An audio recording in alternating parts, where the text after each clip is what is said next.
இன்றைய முக்கிய செய்திகள். உயர்கல்விக்கு ஒரே ஆணையம் அமைக்கும் மசோதா மக்களவையில் தாக்கல். கூட்டாட்சி தத்துவத்திற்கு எதிரானது என்று எதிர்க்கட்சிகள் எதிர்ப்பு. மலையில் தீபம் ஏற்றும் உரிமை கோயில் நிர்வாகத்திற்கு மட்டுமே உள்ளது. தனிநபர்கள் அதில் தலையிட முடியாது என்று தேவஸ்தானம் திட்டவட்டம். 1 லட்சம் ரூபாயை தாண்டி வரலாறு படைத்தது தங்கம் விலை. ஒரே வருடத்தில் சவரனுக்கு 40,000 ரூபாய் உயர்ந்ததால் மக்கள் அதிர்ச்சி.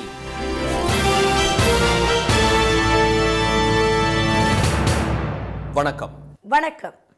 உயர்கல்விக்கு ஒரே ஆணையம் அமைக்கும் வகையிலான விசித் பாரத் சிக்ஷா அதிஷ்டான் மசோதா கூட்டாட்சி தத்துவத்திற்கு எதிரானது என்று எதிர்க்கட்சிகள் எதிர்ப்பு தெரிவித்துள்ளன. இந்திய உயர்கல்வி ஒழுங்குமுறை கட்டமைப்பை மறுசீரமைக்கும் விதமாக விக்ஷித் பாரத் சிக்ஷா அதிஷ்டான் என்ற பெயரில் ஒருங்கிணைந்த ஒரு அமைப்பை உருவாக்க மத்திய அரசு முடிவு செய்துள்ளது. கலை அறிவியல் கல்லூரிகளுக்கான UGC எனப்படும் பல்கலைக்கழக மானியக் குழு, பொறியியல் கல்லூரிகளுக்கான AICTE எனப்படும் அகில இந்திய தொழில்நுட்ப கல்விக்குழு, ஆசிரியர் கல்வி நிறுவனங்களுக்கான NCTE என்ற தேசிய ஆசிரியர் கல்விக்குழு ஆகியவற்றை கலைத்துவிட்டு அதற்கு மாற்றாக 12 உறுப்பினர்களை கொண்ட ஒரே தலைமை அமைப்பாக ஒரு ஆணையம் அமைக்க மத்திய அரசு முடிவு செய்துள்ளது. இதற்கான மசோதா மக்களவையில் இன்று தாக்கல் செய்யப்பட்டது. ஆனால் இந்த மசோதா குறித்த அறிவிப்பு உறுப்பினர்களுக்கு நேற்று இரவுதான் தெரிய வந்ததாகவும் பிற்பகல் 1 மணி அளவில்தான் மக்களவையில் தாக்கல் செய்யப்படுவது குறித்து அறிவிப்பு வெளியானதாகவும் கேரள RSP MP திரு பிரேமச்சந்திரன் மற்றும் திரிணாமுல் காங்கிரஸ் MP திரு சுகோதா ரே ஆகியோர் தெரிவித்தனர். இந்த மசோதாவின் பெயர் மற்றும் அதில் உள்ள அம்சங்கள் இந்தியில் மட்டுமே உள்ளதாக குறிப்பிட்ட திரு பிரேமச்சந்திரன் இது அரசியல் சாசனத்திற்கு எதிரானது என்று கூறினார். விசித் பாரத் சிக்ஷா அதிஷ்டான் மசோதா மூலம் கல்வியை மாற்றி அமைத்து மாநில அரசு மற்றும் உயர்கல்வி நிறுவனங்களின் அதிகாரத்தை பறிக்க மத்திய அரசு நினைப்பதாக காங்கிரஸ் MP திரு மனிஷ் திவாரி குற்றம் சாட்டினார். மேலும் கல்வி நிறுவனங்களின் நிர்வாகம், அன்றாட அலுவல்கள் மற்றும் பணி நியமனம் உள்ளிட்டவற்றில் உள்ள சுதந்திரத்தை பறிக்கும் செயல் என்பதால் இந்த மசோதாவை எதிர்ப்பதாக அவர் தெரிவித்தார். பல்கலைக்கழகங்களை வரைமுறை செய்வதில் மத்திய அரசுக்கு அதிகாரம் இல்லை என்று திமுக MP திரு செல்வ கணபதி சுட்டிக்காட்டினார். இந்த மசோதா நிறைவேறினால் மத்திய அரசு முழு அதிகார அமைப்பாக செயல்படும் என்றும் இது அரசியல் சாசனத்திற்கு எதிரானது என்றும் அவர் தெரிவித்தார். மசோதாவில் 53 முறை இந்தியில் பெயர்கள் குறிப்பிடப்பட்டுள்ளதாக சுட்டிக்காட்டிய காங்கிரஸ் MP செல்வி ஜோதிமணி அதில் கூறப்பட்டுள்ள சாராம்சங்கள் எதுவும் புரியவில்லை என்று கூறினார். இதன் மூலம் இந்தியை திணிக்க மத்திய அரசு முயற்சிப்பதாக அவர் குற்றம் சாட்டினார். முன்னதாக இன்று காலை நாடாளுமன்றம் கூடியதும் மக்களவையில் பேசிய நாடாளுமன்ற விவகாரத்துறை அமைச்சர் திரு கிரண் ரிஜிஜு பிரதமர் திரு மோடி குறித்து காங்கிரஸ் கூட்டத்தில் அவதூறாக பேசப்பட்டதாக கூறினார். இதனால் ஏற்பட்ட அமளி காரணமாக நண்பகல் 12 மணிக்கும் பின்னர் பிற்பகல் 2 மணி வரையிலும் மக்களவை ஒத்திவைக்கப்பட்டது.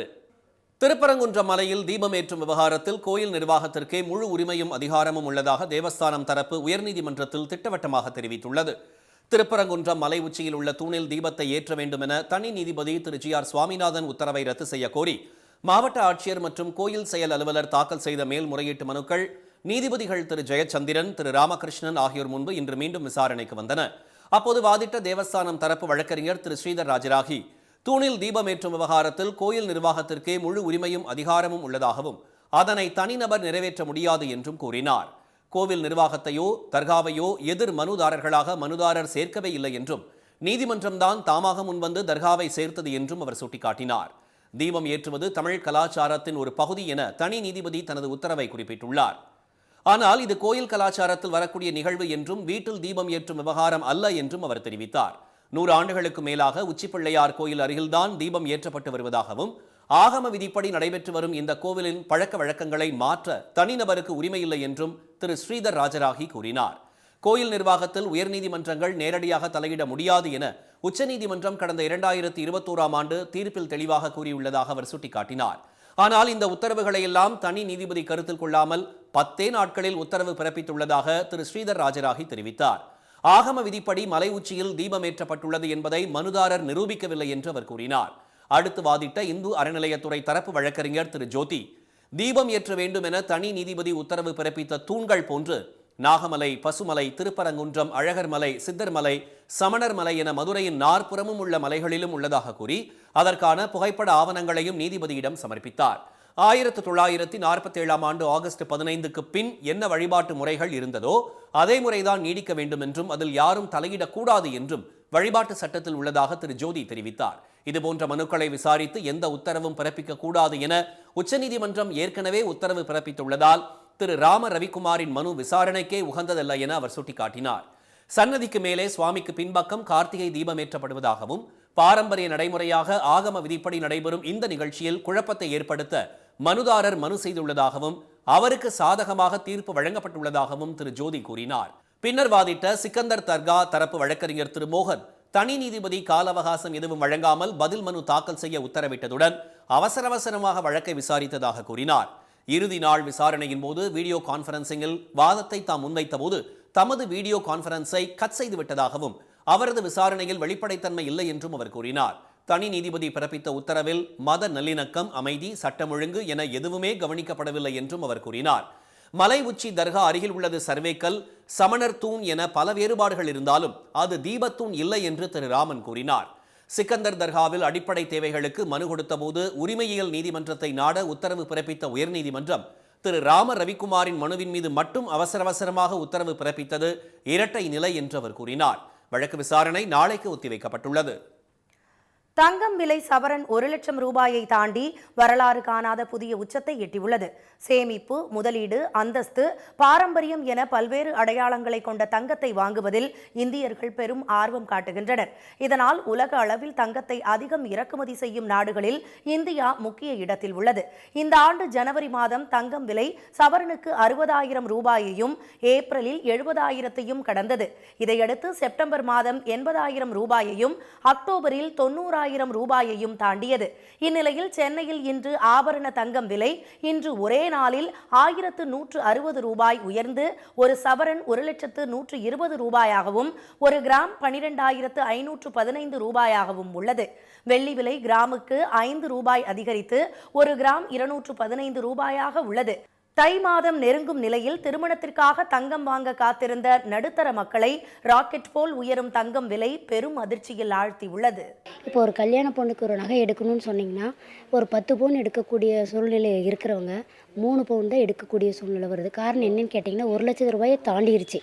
இப்போ சேதாரத்தோடு பார்க்கும்போது 1,10,000 ரூபா வருது. இப்போ குறைஞ்ச பட்ஜெட் போட்டு வாங்கணும்னு நினச்சி வர்றவங்க அதை எதிர்பார்க்காத நேரத்தில் அவங்களால வாங்க முடியாத சூழ்நிலை அமைஞ்சு போச்சு. 2024ஆம் ஆண்டு மார்ச் மாதத்தில் சவரன் 50,000 ரூபாய்க்கு விற்ற ஒரு சவரன் 21 மாதங்களுக்குள்ளாக இரட்டிப்பாக விலை அதிகரித்துள்ளது. இனிவரும் காலத்தில் தங்கம் விலையில் ஏற்ற இறக்கம் இருந்தாலும் பெரிய அளவில் விலை குறைய வாய்ப்பு இல்லை என பொருளாதார நிபுணர்கள் கூறுகின்றனர். நீண்ட காலத்தில் தங்கத்தினுடைய விலை உயர்ந்துக்கிட்டு தான் போகும். இவ்வளவு ஷார்ட் டேர்மில் இவ்வளோ வேகமாக உயர வேண்டாம். அதுக்கு காரணம் MCXன்னு ஒரு மார்க்கெட் இருக்குது. அங்கே டிரைவேட்டிவ்ஸில் வாங்குறாங்க. ஸ்டாக் மார்க்கெட்லாம் இப்போ ETF சொல்லி கொண்டாந்துட்டாங்க. தங்கத்தை கையில் தொடாமலே தங்கத்தை வாங்கலாம். இப்போ பங்குச்சந்தையில் இருக்கிறவங்களும் இதை வாங்குறாங்க. இது மாதிரி பல பேர் உள்ளே இறங்கி இருக்கிறதுனால இது விலை ஏறும் அப்படின்னு எல்லாருமே எதிர்பார்க்கறதுனால இது விலை ஏறிக்கிட்டே இருக்குது. டெக்னிக்கலாக இடையில் கொஞ்சம் இறங்கலாமே தவிர காலப்போக்கில் தங்கத்தினுடைய விலை வேகமாக உயரத்தான் செய்யும். சர்வதேச பொருளாதார சூழலை பொறுத்து நம் நாட்டில் தங்கம் விலை நிர்ணயிக்கப்படுகிறது. அதே நேரத்தில் ஆன்லைன் தங்க வர்த்தகம், வங்கிகளின் வட்டி விகிதம் குறைப்பு, டாலருக்கு எதிரான ரூபாய் மதிப்பு வீழ்ச்சி உள்ளிட்ட பல்வேறு காரணங்களால் தங்கம் விலை தொடர்ந்து கிடுகிடுவென உயர்ந்து வருகிறது. மகாத்மா காந்தி ஊரக வேலை உறுதி திட்டத்தின் பெயரை மாற்றம் செய்யவும் மாநிலங்களுக்கான நிதி ஒதுக்கீட்டை குறைக்கவும் செய்யும் மத்திய அரசின் முடிவுக்கு கடும் எதிர்ப்பு எழுந்துள்ளன. வேலை வாய்ப்பை ஏற்படுத்தவும் வறுமையை ஒழிக்கவும் முன்னாள் பிரதமர் மன்மோகன் சிங் தலைமையிலான ஐக்கிய முற்போக்கு கூட்டணி ஆட்சி காலத்தில் மகாத்மா காந்தி ஊரக வேலை உறுதி சட்டத்தை மத்திய அரசு கடந்த 2005ஆம் ஆண்டு இயற்றியது. ஆண்டுக்கு 100 நாள் வேலையை உறுதி செய்யும் இந்த திட்டத்தின் கீழ் 25 கோடிக்கும் அதிகமானோர் பதிவு செய்து பயனடைந்து வருகின்றனர். கடந்த 2014ஆம் ஆண்டு பிரதமர் மோடி தலைமையிலான பாஜக கூட்டணி ஆட்சி பதவியேற்றது முதலே 100 நாள் வேலை திட்டத்தை முடக்க முயற்சிப்பதாக தொடர்ந்து புகார்கள் எழுந்தன. இந்நிலையில் மகாத்மா காந்தி ஊரக வேலை உறுதி திட்டத்தின் பெயரை விக்ஷித் பாரத் ஜி ராம்ஜி என மாற்ற மத்திய அரசு முடிவு செய்துள்ளது. இந்த திட்டத்தின் கீழ் வேலை திட்ட நாட்களின் எண்ணிக்கை 100லிருந்து 125ஆக உயர்த்தப்படுகிறது. அதே சமயம் இத்திட்டத்திற்கான மத்திய அரசின் பங்களிப்பு 90%லிருந்து 60%ஆக குறைக்கப்படும் என்றும் தகவல் வெளியாகியுள்ளது. 100 நாள் வேலைக்கான பணிகளை தேர்வு செய்வதற்கான வரைமுறையை மத்திய அரசு முடிவு செய்யும். மத்திய அரசின் வரைமுறைகளுக்கு உட்பட்டே மாநில அரசு பணிகளை மேற்கொள்ள வேண்டும். அறுவடை காலத்தில் 60 நாட்களுக்கு ஊரக வேலை திட்டத்தில் பணிகளை குறைக்க கூடாது. ஊழியர்களுக்கு வாராந்திர ஊதியம் வழங்குவது என்பது உள்ளிட்ட நிபந்தனைகள் விதிக்கவும் திட்டமிடப்பட்டுள்ளது. இதனிடையே மகாத்மா காந்தி ஊரக வேலைவாய்ப்பு திட்டத்தின் பெயரை மாற்றுவதற்கு எதிர்ப்பு தெரிவித்து கம்யூனிஸ்ட் கட்சியினர் நாடு முழுவதும் இன்று ஆர்ப்பாட்டத்தில் ஈடுபட்டனர். நாமக்கல் மாவட்டம் திருச்செங்கோடு அண்ணா சிலை அருகே நடைபெற்ற ஆர்ப்பாட்டத்தில் ஏராளமானோர் கலந்து கொண்டு கோரிக்கைகளை வலியுறுத்தி முழக்கங்களை எழுப்பினர். ஒட்டுமொத்தமாக இந்த வேலையை நிறுத்துவதற்கான முயற்சி தொடர்ந்து செஞ்சுக்கிட்டு இருக்காங்க. இப்போது மகாத்மா காந்தி பெயரிடப்பட்ட அந்த ஊரக வேலைவாய்ப்பு 100 நாள் வேலை திட்டத்து பெயரையே மாற்றுவதற்கான முயற்சியை மோடி அரசு செய்து கொண்டிருக்கிறது. அதை ஒட்டித்தான் இந்தியா பூரா இன்றைக்கு விவசாய தொழிலாளர் அமைப்பு பெயரை மாற்றப்படாது. எப்பவுமே மகாத்மா காந்தி ஊரக வேலை திட்டம் மட்டும்தான் இருக்கணும். அந்த பெயரை மாற்றுறதுக்கு எங்களுக்கு விருப்பம் இல்லை. அதே மாதிரி தொடர்ந்து எங்களுக்கு வேலையை கொடுக்கணும். வேலையை நாங்கள் போராடி நாங்கள் இந்த வேலையை வாங்கறதா இருக்குது. மத்திய அரசின் நடவடிக்கை மகாத்மா காந்தியின் பெயரை அழிக்கும் நடவடிக்கை என காங்கிரஸ் உள்ளிட்ட கட்சிகள் குற்றம் சாட்டியுள்ளன. அரசின் இந்த முயற்சிக்கு கடும் கண்டனம் தெரிவித்துள்ள மார்க்சிஸ்ட் பொதுச் செயலாளர் திரு MA பேபி 100 நாள் வேலை திட்டத்தின் கட்டமைப்பையே மத்திய அரசு சிதைத்து விட்டதாக குற்றம் சாட்டியுள்ளார். மகாத்மா காந்தியின் பெயரை மறைக்கும் முயற்சியை அனுமதிக்க முடியாது என தெரிவித்துள்ள திரிணாமுல் காங்கிரஸ் MP திரு குணால் கோஷ், மசோதா அறிமுகப்படுத்தப்பட்டால் கடுமையாக எதிர்ப்போம் என தனது X பக்கத்தில் குறிப்பிட்டுள்ளார். இனி வருவது செய்தி துளிகள். டெல்லியில் காற்று மாசு மிக மிக மோசமான நிலையை எட்டியுள்ளதால் வெளி மாநிலங்களில் பதிவு செய்யப்பட்ட டீசல் வாகனங்கள் நுழைய தடை விதிக்கப்பட்டுள்ளது. காற்றின் தர குறியீடு 490 புள்ளிகளை எட்டியுள்ளதால் BS3 பெட்ரோல் மற்றும் BS4 டீசல் கனரக சரக்கு வாகனங்களுக்கு முழுமையாக தடை விதிக்கப்பட்டுள்ளது. ஆனந்த் விஹார், அக்ஷர்தாம் உள்ளிட்ட இடங்களில் காற்றின் தர குறியீடு 500 புள்ளிகளை நெருங்கியுள்ளது. அமெரிக்க டாலருக்கு நிகரான இந்திய ரூபாயின் மதிப்பு வரலாறு காணாத வீழ்ச்சியை சந்தித்துள்ளது. இன்று ஒரே நாளில் 41 காசுகள் சரிந்து டாலருக்கு இணையான ரூபாய் மதிப்பு 90 ரூபாய் 83 காசுகளுக்கு சரிந்து பின்னர் சற்று மீண்டது. இந்திய அமெரிக்க வர்த்தக பேச்சுவார்த்தை தொடர்ந்து இழுபறியில் உள்ள நிலையில் இந்திய ரூபாய் மதிப்பு தொடர்ந்து சரிவை கண்டு வருகிறது.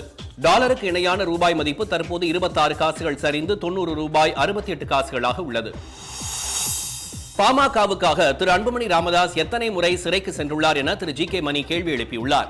சென்னையில் செய்தியாளர்களை சந்தித்த அவர் கட்சிக்காக திரு ராமதாஸ் உட்பட முக்கிய நிர்வாகிகள் அனைவரும் சிறைக்கு சென்றனர் என்று தெரிவித்துள்ளார். மேலும் அப்பா மகன் இடையேயான உறவை தான் பிரிக்கவில்லை என்றும் அவர்கள் இருவரும் இணைவார்கள் என்றால் கட்சியை விட்டு வெளியேறவும் தயாராக இருப்பதாக திரு GK மணி கூறியுள்ளார். திமுக காங்கிரஸ் கூட்டணி எஃகு கோட்டை போல வலுவாக உள்ளதாக தமிழ்நாடு காங்கிரஸ் கமிட்டி தலைவர் திரு செல்வ பெருந்தகை தெரிவித்துள்ளார். டெல்லியில் செய்தியாளர்களிடம் பேசிய அவர் தொகுதி பங்கீடு குறித்து திமுகவுடன் பேச்சுவார்த்தை நடத்தி கொண்டிருப்பதாக கூறினார். இந்தியா கூட்டணி வலிமையா இருக்கு. இந்தியா கூட்டணி எஃகு கோட்டை மாதிரி இருக்கு. நாங்க அவங்களோட புரிதலோடு இருக்கோம், அவங்க எங்களோட புரிதலோடு இருக்காங்க. அகில இந்திய காங்கிரஸ் தலைவர் 5 நபர் கமிட்டியை நியமித்திருக்கிறார். இந்த குழு திராவிட முன்னேற்ற கழக தலைவரோடும் அந்த குழுக்களோடும் பேசிக் கொண்டிருக்கிறது. இதுல எந்தவித சந்தேகமே வேணாம். 2026 சட்டமன்ற தேர்தலில் அதிமுக சார்பில் போட்டியிடுபவர்களுக்கான விருப்ப மனு விநியோகம் அக்கட்சியின் தலைமை அலுவலகத்தில் இன்று தொடங்கியது. அதிமுக பொதுச் செயலாளர் எடப்பாடி திரு பழனிசாமி விருப்ப மனு விநியோகத்தை துவக்கி வைத்தார். கூட்டணி இறுதி செய்யப்படாமல் உள்ள நிலையில் வரும் 23ஆம் தேதி வரை விருப்ப மனு விநியோகிக்கப்படும் என தெரிவிக்கப்பட்டுள்ளது. சிவகங்கை அருகே ஒருவர் மட்டுமே வாழும் கிராமம் என சமீபத்தில் பரபரப்பு ஏற்படுத்திய நாட்டாக்குடி கிராமத்தில் மீண்டும் மக்கள் குடியேற தொடங்கியுள்ளனர். வறட்சியால் விவசாயம் பொய்த்து போனதால் கிராம மக்கள் பிழைப்பை தேடி பிற ஊர்களுக்கு இடம்பெயர்ந்த நிலையில் மாவட்ட நிர்வாகமும் தன்னார்வலர்களும் இணைந்து கிராம சூழலை மாற்றி அமைத்து விவசாயத்தையும் மீட்டெடுத்து வருகிறார்கள். இதன் காரணமாக கிராமத்தை விட்டு வெளியேறியவர்கள் மீண்டும் சொந்த கிராமத்தில் குடியேறி விவசாய பணிகளை ஆர்வத்துடன் கவனித்து வருகின்றனர். 2026 சட்டப்பேரவை தேர்தலில் யாருடன் கூட்டணி என்பது குறித்து 1.5 மாதத்தில் முடிவெடுக்கப்படும் என்று அமமுக பொதுச் செயலாளர் டிடிவி தினகரன் கூறியுள்ளார். தஞ்சையில் செய்தியாளர்களிடம் பேசிய அவர் கூட்டணி தொடர்பாக முடிவெடுக்க அமமுகவுக்கு பிப்ரவரி மாதம் வரை அவகாசம் உள்ளதாக தெரிவித்தார். யார் துரோகி யார் அப்பாவி என தமிழக மக்களுக்கும் தொண்டர்களுக்கும் தெரியும் என்று கூறிய அவர் அமமுக இடம்பெறும் கூட்டணியே தமிழ்நாட்டில் ஆட்சி அமைக்கும் என்று கூறினார். மண்டல பூஜை மகரவிளக்கு பூஜையை முன்னிட்டு சபரிமலை ஐயப்பன் கோயிலில் நடை திறக்கப்பட்டதிலிருந்து நடப்பு சீசனில் இதுவரை 25 லட்சம் பக்தர்கள் சாமி தரிசனம் செய்துள்ளனர். சபரிமலையில் நாள்தோறும் 80,000 பக்தர்கள் அனுமதிக்கப்பட்டு வருகின்றனர். கடந்த மாதம் 8ஆம் தேதி அதிகபட்சமாக 1,1844 பேர் தரிசனம் செய்துள்ளதாக திருவிதாங்கூர் தேவசம் போர்டு தெரிவித்துள்ளது. நாகை மாவட்டம் கோடியக்கரை பறவைகள் சரணாலயத்தில் வெளிநாட்டு பறவைகள் ஆயிரக்கணக்கில் குவிந்துள்ளன.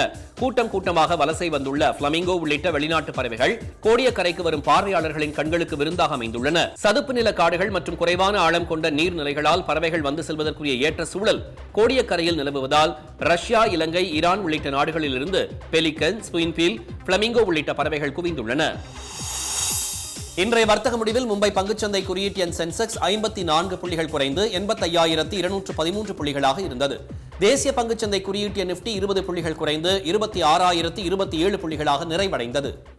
மீண்டும் இன்றைய முக்கிய செய்திகள். உயர்கல்விக்கு ஒரே ஆணையம் அமைக்கும் விக்ஷித் பாரத் சிக்ஷா அதிஷ்டான் மசோதா கூட்டாட்சி தத்துவத்திற்கு எதிரானது என்று எதிர்க்கட்சிகள் எதிர்ப்பு தெரிவித்துள்ளன. திருப்பரங்குன்றம் மலையில் தீபம் ஏற்றும் முழு உரிமை கோயில் நிர்வாகத்திற்கே உள்ளதாக தேவஸ்தானம் தரப்பு உயர்நீதிமன்றத்தில் தெரிவித்துள்ளது. சென்னையில் ஆபரண தங்கம் விலை ஒரு சவரன் 1 லட்சம் ரூபாயை தாண்டி வரலாறு காணாத உச்சத்தை எட்டியுள்ளது. இத்துடன் இந்த செய்திகள் நிறைவடைந்தன. மீண்டும் சன் டிவியில் செய்திகள் காலை 7:30 மணிக்கு. செய்திகளை உடனுக்குடன் தெரிந்து கொள்ள QR கோடை ஸ்கேன் செய்து சன் நியூஸ் வாட்ஸ்அப் சேனலில் இணைந்திருங்கள். வணக்கம். வணக்கம்.